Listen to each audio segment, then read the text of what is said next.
Glória a Deus. Amém, amados?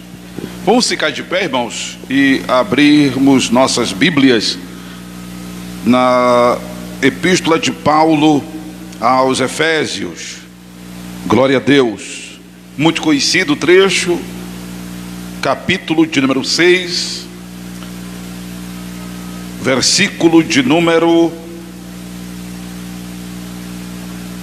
12, para exatamente pontuarmos aquilo que dissemos aos irmãos durante a celebração deste domingo abençoado, antes do momento de oração que tivemos congregacional pela segunda vez nessa oportunidade.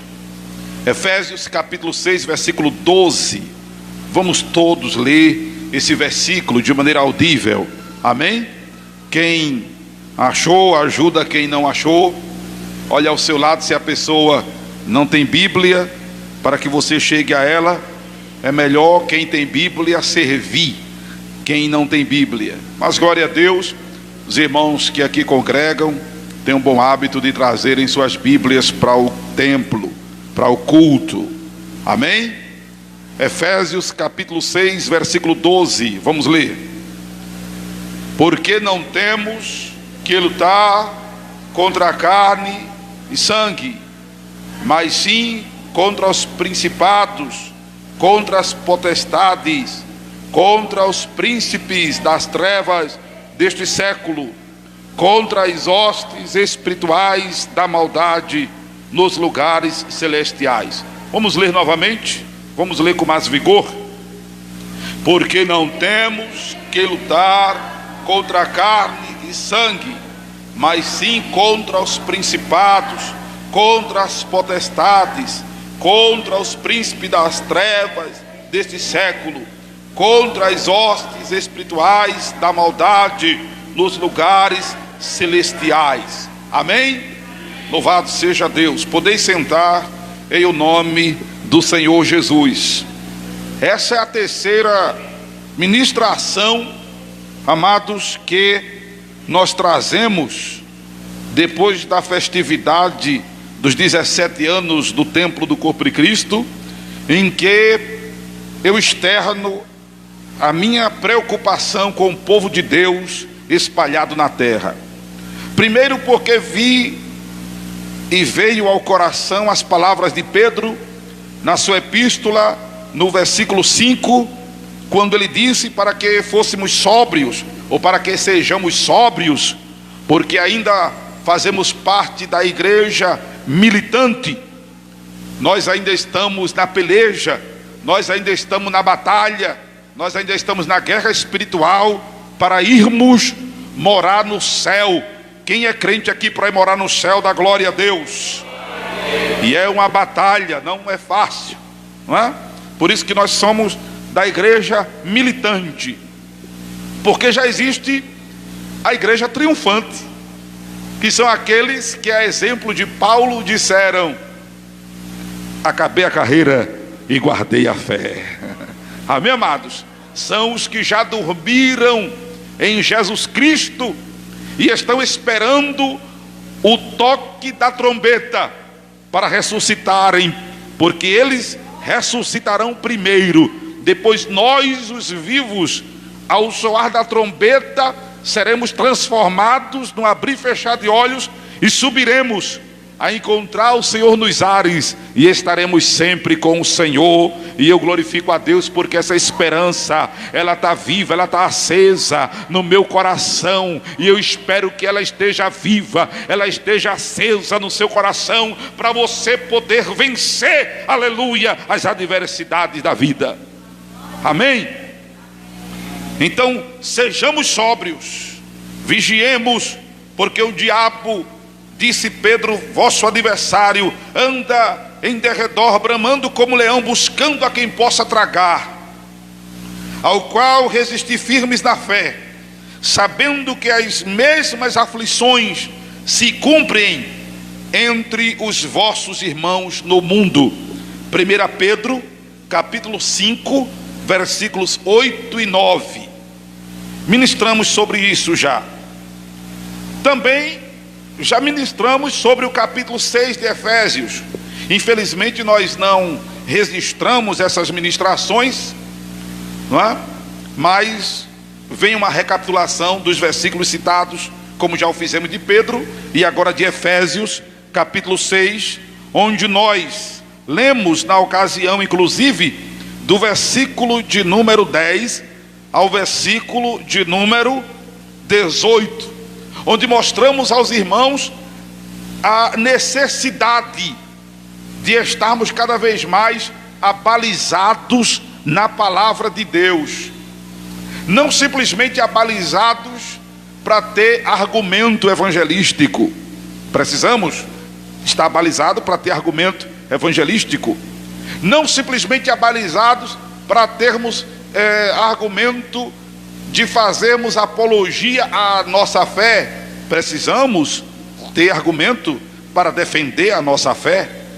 Pedro disse que santifiquemos a Cristo em nosso coração, para que estejamos aptos para responder a qualquer um que questionar a razão da nossa fé, que questionar a razão da esperança que há em nós. Precisamos ter argumento para defender a nossa fé. Amém? Precisamos estar balizados na palavra.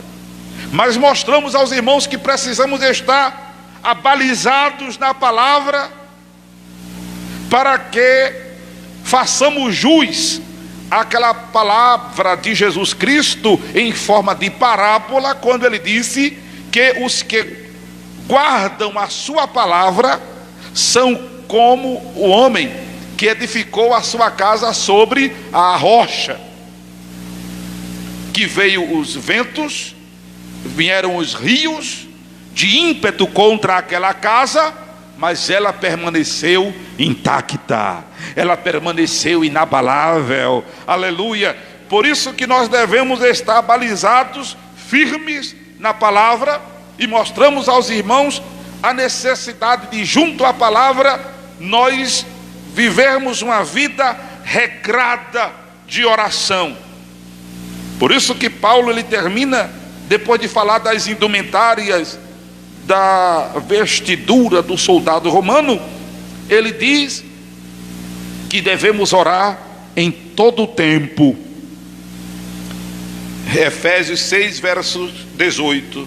Orar em todo o tempo, com toda oração e súplica no Espírito, e vigiando nisso com toda perseverança e súplica por todos os santos. E diga-se de passagem, nós quem somos verdadeiramente os santos dos últimos dias, viu, irmãos? Porque existe um sistema de crença, né? Existe uma religião que eles se nomeiam os santos dos últimos dias. Mas eu quero dizer que os santos dos últimos dias são os lavados e remidos pelo sangue de Jesus. Os santos dos últimos dias são os que nasceram de novo. Amém? São os que receberam o Espírito Santo. Os santos dos últimos dias são os crentes em Jesus Cristo, que guardam a palavra de Deus. Nós somos sim os santos dos últimos dias, porque os dias estão perto do fim.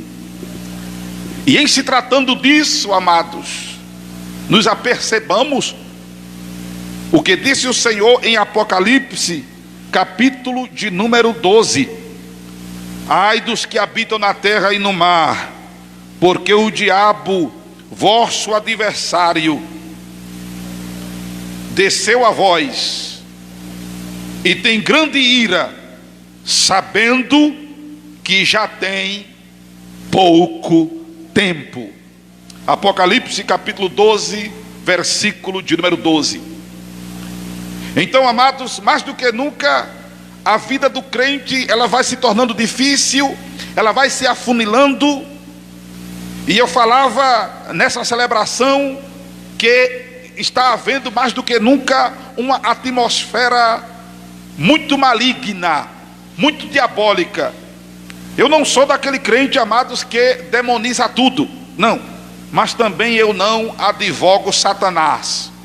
Quem quiser que o advogue, eu mesmo não. não é? Porque quando a gente diz que toda essa ação afligidora, toda essa situação angustiante, toda essa ação perturbadora que vem ao crente, e diga-se de passagem, a qualquer ser humano, ela é do diabo. Tem gente que diz, nem tudo é o diabo. Eu quero dizer a você que é. Tem parcela da culpa da gente? Tem. Mas quem está por trás é o diabo. O diabo é quem está por trás de quem peca, de quem erra, de quem lhe ofende, de quem lhe persegue, de quem lhe causa dano. É o diabo quem está por trás. Como é o mesmo diabo que impede você de perdoar, que impede você de ajudar, que impede você de se levantar, de se erguer, culpando os outros. É o mesmo diabo que lhe causa mal, argumentando que você está assim assado por causa de seja lá quem for. É o mesmo diabo. Porque a pessoa já lhe causou dano, a pessoa já lhe fez sofrer, já lhe criou uma ferida, mas pelo tempo, possivelmente, já era para você estar sarado. A pessoa lhe derrubou, mas pelo tempo, já era para você estar de pé. A pessoa já lhe fez baixar a cabeça, mas pelo tempo, já era para você estar de cabeça erguida. E por que você não está? E por que não existe saramento? E por que não existe alívio na sua alma? E por que não existe saramento dessa dor? Aí você diz, eu não consigo. Não é você que não consegue, é o diabo que não deixa você ser sarado, ser sarada, se erguer, se levantar. E eu tenho observado, amados, de uns dias para cá, muita gente me pedindo oração, inclusive não crentes, pessoas que têm projeto de vida, pessoas que têm planos, pessoas que têm negócios,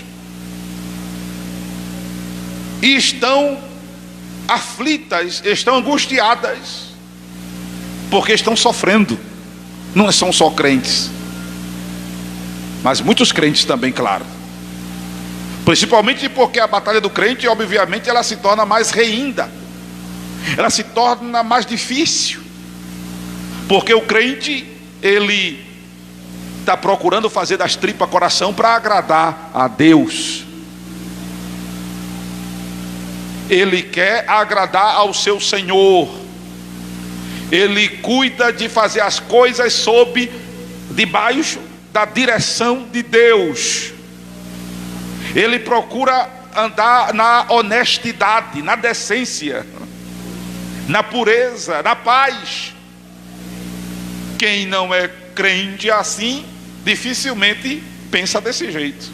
Quem não é crente normalmente quer tirar proveito da corrupção, da desonestidade, não quer saber de paz, parte para a guerra, parte para o revólver, parte para a mãozada, parte para a facada, parte para a briga,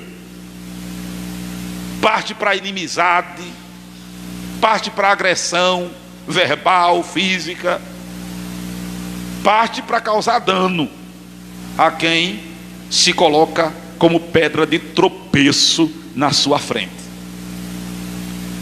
Aí, obviamente, a vida do crente se torna mais difícil, porque tem gente que tira onda com a cara do crente, irmão. Tira onda mesmo, porque sabe que a pessoa é crente. Só que esquece que crente tem dono.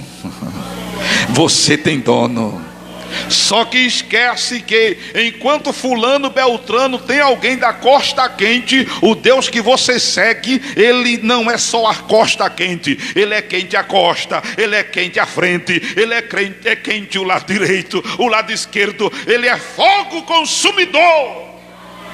Aleluia, glória a Deus. Irmãos, pessoas que não são crentes com problemas em seus empreendimentos, onde funcionários, ao invés de somarem, acabam gerando problema. Porque não, é o patrão, esquecem que é o patrão quem lhe dá o salário, que lhe ajuda a pagar as contas e bancar sua família. Pessoas crentes, pessoas não crentes, com problemas familiares, problemas conjugais, problemas na relação materna, na relação paterna. Não pense que só são os crentes que estão passando por problemas dessa natureza, que não é não. Mas há muitos crentes também passando por isso. De membros, de recém-convertidos a pastores.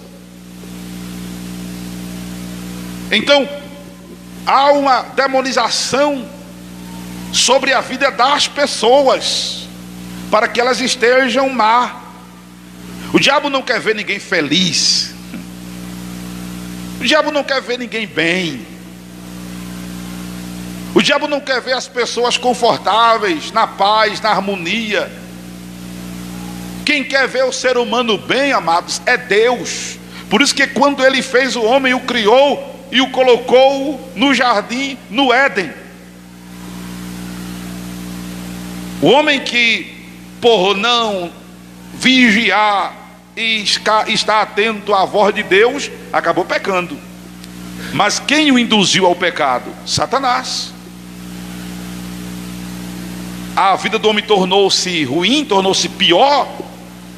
Aliás, a vida do homem tornou-se ruim, né? Por causa do seu pecado. Porque a vida do homem era boa. A vida do homem era boa. Ele não precisava sequer trabalhar. Que o trabalho hoje é uma questão de dignidade, né? Social, moral. Quem trabalha tem a dignidade de comprar as coisas, fazer sua feira, pagar suas contas, mas tem que trabalhar, e muito, para com o suor do seu rosto comer o seu pão. Ao ponto de, inclusive, o trabalho tornar-se algo difícil, cada vez mais em nossos dias. Por isso que o índice de desemprego é muito grande em nosso país e pelo mundo afora, principalmente quando existem as chamadas recessões. Mas o trabalho, que de um ponto de vista é tido como uma bênção, obviamente por conta da situação econômica, mas ele, não esqueçamos, é uma das maldições que o pecado trouxe para a vida do homem. A pior delas foi a morte, sem Deus, sem paz e sem salvação. Mas é consequência do pecado. E quem levou o homem a pecar foi Satanás.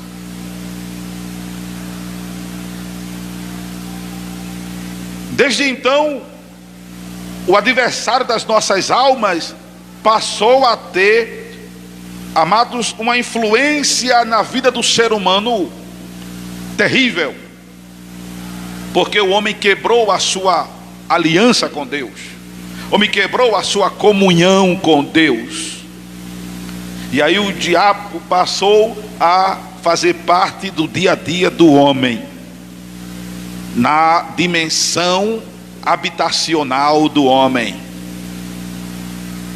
Por isso que Jesus disse: basta cada dia o seu mal. E no Salmo 91 a gente aprende que o mal é o dia todo. A Bíblia fala da mortandade que assola o meio-dia, da peste que anda na escuridão. Então o mal é todo dia e o dia todo. E Jesus disse com muita categoria que o mundo jaz no maligno. Não é o maligno no mundo, que a gente sabe é fato, mas o mundo jaz no maligno. Ou seja, a influência do diabo é forte. As pessoas estão, o mundo está vinculado mais à vontade do adversário. Por isso que a vida da gente na terra não é fácil, e não é só A do crente que é difícil não, a de quem não é crente também. Mas volto a dizer, a do crente se torna mais difícil, porque o crente, ele sabe que está neste mundo, mas ele não é deste mundo. Ele está aqui de passagem, ele está aqui como peregrino, porque o foco do crente é o céu. O foco do crente é o céu. E aí, o modo vivendo do crente reza que seja diferente.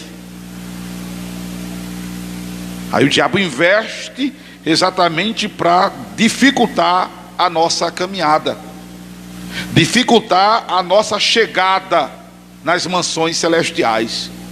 Ele age para obstruir a nossa relação com Deus.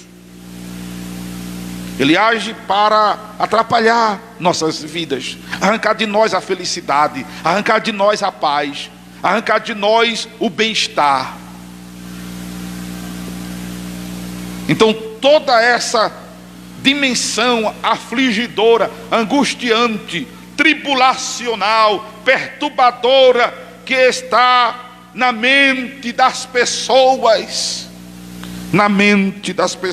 porque o campo de ação, amados, do inimigo é a mente humana. Já ouviram os pregadores dizer que mente vazia é oficina do diabo, né? É campo de futebol do Satanás, não é?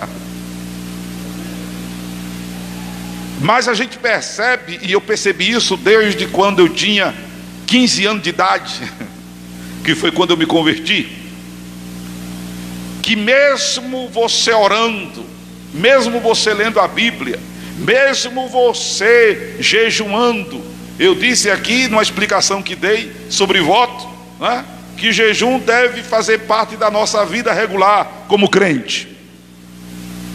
E eu jejuava muito. Eu fiquei barrigudo depois dos 40, mas eu jejuava muito, né? Eu era muito assíduo na igreja, eu era muito envolvido na igreja. Para vocês terem ideia, eu lia uma média de 20 capítulos da Bíblia por dia. Eu dobrava o joelho e esquecia que tinha joelho. Eu orava, quando pouco tempo eu passava orando, era 2 horas de oração. O pouco tempo que eu passava orando de joelho era 2 horas. E jejuava. E eu me lembro que eu fui para um culto que se chama consagração, é os cultos de jejum de manhã nas denominações. E eu tinha já vindo de uma vigília. Eu estava do tipo assim, capaz de entrar no céu com tripa e tudo. Mas quando eu cheguei em casa, voinha disse: vai lavar os pratos. Ô irmão, quem se manifestou foi eu. Só tem eu para lavar os pratos, é? Aí eu, opa, esse não sou eu não. Ou sou eu, não sei, a confusão medonha foi. Oxente, eu estava orando, eu estava jejuando, e agora a minha avó com todo amor e carinho falando comigo, eu com essa cavalice, que ela dizia isso. Que cavalice é essa? Eu com essa cavalice pro lado dela.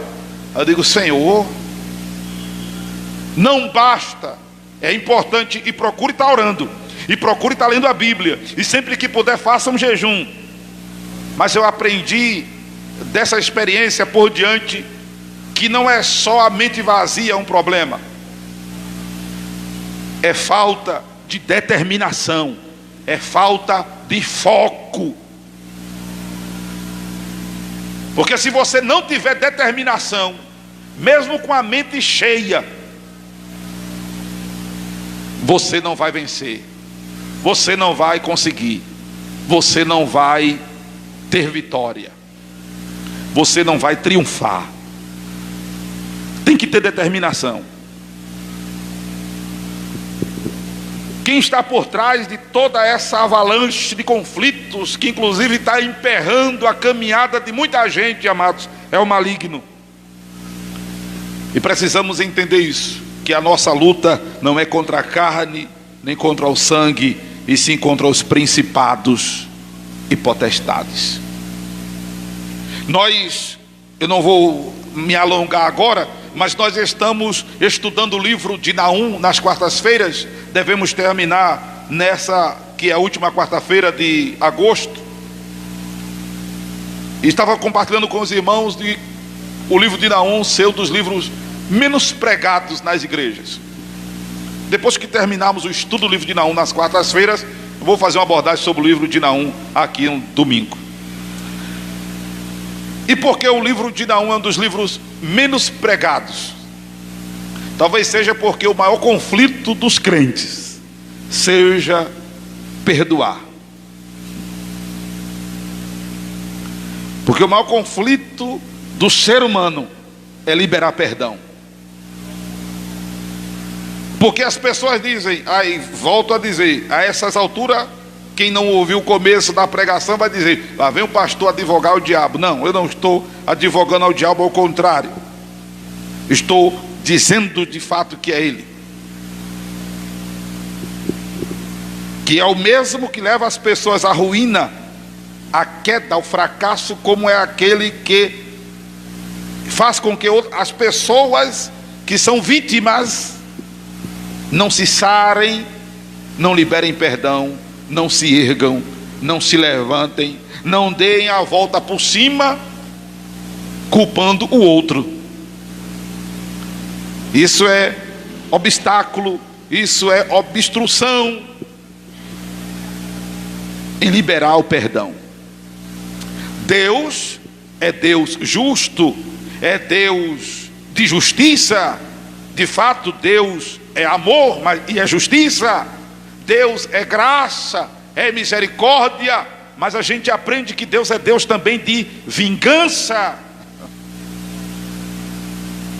Mas cabe a Deus exercer o juízo na vida do pecador. Nínive, quando vinha na sua maldade, que diz a Bíblia, subiu aos céus, mexe com a santidade de Deus, Deus se levanta e vai destruir Nínive. Só que antes de destruir Nínive, porque Nínive não era só um montoado de terra,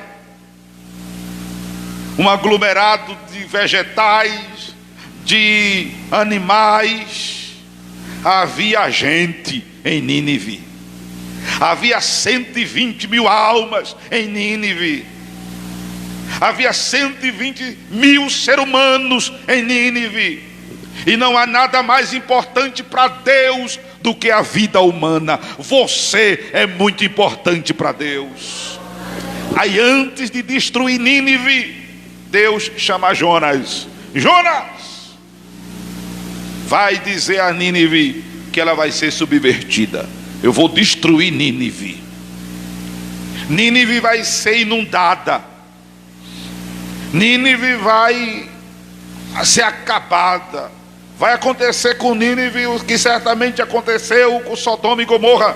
Vai acontecer com Nínive o que aconteceu com o mundo na época de Noé. Nínive vai ser subvertida. Jonas, sabendo da maldade, da crueldade, da barbaridade que os ninivitas faziam, ele vai sem muita vontade de salvar os ninivitas, porque ele na verdade quer é que os ninivitas vão para o quinto dos infernos e de cabeça para baixo, porque era tudo pior do que água de coentro, aquilo que a gente chama na gíria alma cebosa. E Jonas vai sem muita vontade que eles se salvem, e vai depois de uma relutância que vocês já conhecem, quis nem ir para lá, entrou no navio e em vez de ir para Nínive, resolveu ir para Tarsis, ao ponto de o Senhor forçar ele ir. Forçar ele ir. E aí depois de ser vomitado pelo peixe, Jonas vai. Mas a fim mesmo que Nínive fosse destruída. Porém, quando ele chega em Nínive, vai gritando: olha, Nínive vai ser destruída, viu? Nínive vai ser destruída. A Bíblia diz que o rei de Nínive ouve aquela palavra, absorve o juízo e se arrepende. Aí ele proclama um arrependimento nacional, um jejum nacional, um negócio assim bem cosmológico, que até o mundo animal faz jejum, até os animais fazem jejum. E ali existe uma grande demonstração de arrependimento. Deus poupa Nínive. Um século depois, Deus levanta o profeta Naum e manda dizer de novo que Nínive vai ser destruída, e dessa vez não tem escapatória. Nínive foi destruída. Os babilônicos invadem Nínive, fazem uma represa do rio que passava por dentro da cidade, e quando está bem cheia a represa, eles destroem, e Nínive é completamente inundada, como acontecerá com Recife se Itapacurá de novo estourar. Só que o caso é bem mais grave. Nínive é destruída porque os ninivitas não se arrependeram dessa vez. A batalha é grande, mas é necessário entendermos, amados, que existe nessa batalha a vontade de alguém querendo acabar com você. E não vacile, não, é o adversário. Pastor, o que é que tem Nínive? A questão dos ninivitas foi exatamente pelo fato de eles abusarem da bondade de Deus e se enfurnarem na crueldade, dando lugar ao diabo, que pelejou para destruí-los como conseguiu. Então, amados irmãos, acordemos que isso que está acontecendo de esfriamento, de morosidade, de desmotivação, de conflitos, de perturbação na cabeça, na sua relação com Deus, sobretudo na sua relação com Deus, porque observe que de tudo o que é mais afetado é a sua relação com Deus. Se é financeira, Deus não tem nada a ver com isso. Você acaba orando menos, louvando menos, fazendo menos a obra. Se é saúde, a mesma coisa. Se é no casamento, a mesma coisa. Se são nos negócios, a mesma coisa. Lhe tirando da comunhão com Deus, lhe tirando da dinâmica da relação com Deus, desmotivando você em vir à casa do Senhor, desmotivando você a dobrar os joelhos e orar, desmotivando você a louvar o Senhor, fazendo você perder o foco de ir morar no céu. É o diabo, o vosso adversário, sabendo que já tem pouco tempo, bramando como leão, buscando quem possa tragar. A luta não é contra a carne nem contra sangue, a luta é contra principados e potestade. Se revista das armaduras de Deus para vencer. Amém? Se revista das armaduras de Deus para vencer, em nome de Jesus. Em nome de Jesus. Pastor, de quem vai depender a minha vitória? Se dependesse de Deus, você não estava nem passando por isso. Depende agora só de você querer, de você querer vencer, de você querer resistir o diabo, para que ele fuja de você, como está escrito em Tiago 4:7. Resistir o diabo e ele fugirá de vós. Que Deus vos abençoe, em nome de Jesus, em nome de Jesus.